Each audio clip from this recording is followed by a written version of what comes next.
જિલ્લામાં ધોરણ 6 થી 8ના વિદ્યા સહાયકોની ભરતી પ્રક્રિયા અંતર્ગત આજે મહત્વનો તબક્કો પૂર્ણ થયો હતો. ચૂંટણીની આચારસંહિતા પૂરી થતાની સાથે જિલ્લા પ્રાથમિક શિક્ષણ વિભાગ દ્વારા વેઇટિંગ લિસ્ટમાં રહેલા 60 જેટલા શિક્ષકોની નિમણૂક પત્રોનું વિતરણ કરવામાં આવ્યું છે. જિલ્લા પ્રાથમિક શિક્ષણ અધિકારી પૃથ્વીરાજસિંહ ઝાલાએ વિગતો આપતા જણાવ્યું હતું કે અગાઉ માર્ચ મહિનામાં ઓપન કેટેગરી અને ઈડબ્લ્યુએસ કેટેગરીના 125 વિદ્યા સહાયકોને ઓર્ડર આપવામાં આવ્યા હતા. જોકે અન્ય અનામત કેટેગરીના ઉમેદવારોના પ્રમાણપત્રોનું વેરિફિકેશન બાકી હતું અને ત્યારબાદ આચારસંહિતા અમલમાં આવતા પ્રક્રિયા અટકી પડી હતી. હવે પ્રક્રિયા ફરી શરૂ કરી એસસીબીસી કેટેગરીના 48 અને એસસી કેટેગરીના 12 મળી કુલ 60 વિદ્યા સહાયકોને આજે શાળામાં ફરજ બજાવવા માટેના પત્રો એનાયત કરાયા છે. નિમણૂક પત્ર મેળવ્યા બાદ ઉમેદવારોએ પોતાની ખુશી વ્યક્ત કરી હતી. વઢવાણથી આવેલા મહિલા ઉમેદવારે જણાવ્યું હતું કે વેઇટિંગ લિસ્ટમાં નામ ખુલ્યા બાદ આજે ઓર્ડર મળતા જીવનમાં કંઈક મેળવ્યાનો સંતોષ થાય છે. જૂનાગઢથી આવેલા મહિલા ઉમેદવારની નિમણૂક અબડાસા તાલુકાની સાંધાણ પ્રાથમિક શાળામાં થઈ છે. દ્વારકા જિલ્લાના મહિલા ઉમેદવારને ભચાઉ તાલુકાની કંથકોટ પ્રાથમિક શાળામાં નિમણૂક મળી છે. આમ લાંબા સમયની પ્રતીક્ષા બાદ નિમણૂક મળતા રાજ્યના વિવિધ જિલ્લાઓમાંથી આવેલા ઉમેદવારોએ હાશકારો અનુભવ્યો હતો.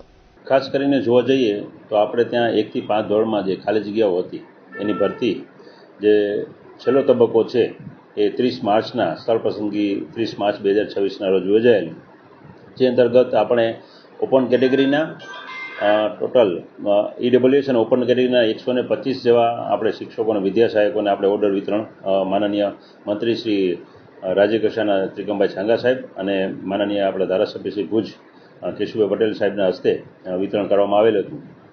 પણ 45 જેવા એવા આપણે એસસીબીસીના જે કેન્ડિડેટ હતા અને એસટી ઉમેદવારો જે હતા એમનું જાતિ વેરિફિકેશન બાકી હતું, જેના અનુસંધાને એમનું જાતિ વેરિફિકેશન 10 દિવસમાં થઈ ગયું હતું. પણ આદર્શ આચારસંહિતાના કારણે આપણે એમને ઓર્ડર વિતરણ કરી શક્યા નહોતા.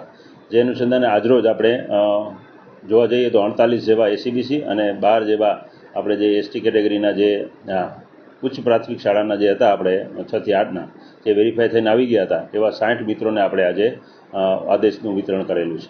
મને કચ્છ જિલ્લામાં કંથકોટ પ્રાઇમરી સ્કૂલમાં જોબ મળી છે. આજે અમે અહીંયા નિમણૂક માટે આવેલા, અમને નિમણૂક પત્ર આપ્યા. અધિકારીઓએ ખૂબ સારી વાત કરી અને નિમણૂક પત્ર આપવામાં આવેલા.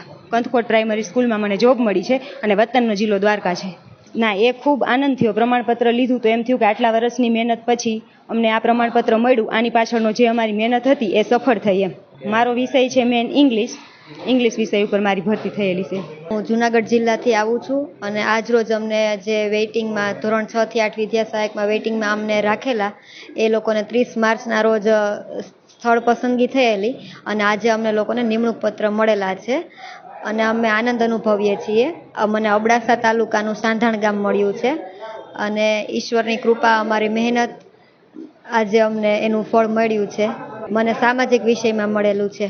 મારો જિલ્લો સુરેન્દ્રનગર છે. વઢવાણ તાલુકામાંથી આવું છું. ઘણી પ્રતીક્ષાને એટલે આ જોબ મેળવવા માટે અમે ખૂબ જ ધીરજ રાખી છે. એમ પહેલાં બધી સામાન્ય ભરતી થઈ તો એવું હતું કે આવી જશે, પછી છેલ્લે કચ્છ જિલ્લાની યાદી પડી તો પ્રથમ રાઉન્ડમાં નહીં મળેલું, પણ અમે રાહ જોતા એમ કે પછી પ્રતીક્ષા યાદી ખુલે તો એમાં અમારું નામ આવી જાય. કેમ કે પોઈન્ટ માટે અટકેલા બધા કેન્ડિડેટ સમજે કે પોઈન્ટ માટે અટકેલા હોય, આટલી મહેનત પછી રહી ગયા હોય, એટલે એ લોકો એમ સમજતા હોય કે અમારી આટલી મહેનત પછી પણ અમે પોઈન્ટ માટે રહી જઈએ, બહુ દુઃખ થતું હોય. પણ જ્યારે પ્રતીક્ષા યાદી આવી, નામ જોયું તો આમ ખુશી તો હતી જ, પણ તેમ છતાં એમ હતું કે હજી જ્યારે હાથમાં લેટર નહીં આવે ત્યાં સુધી એમ પાકું માનવાનું નહીં. પણ જ્યારે અમે કચ્છ જિલ્લો મળ્યો છે, અમે અમારી ખૂબ મહેનતથી કામ કરીશું. ધન્યવાદ.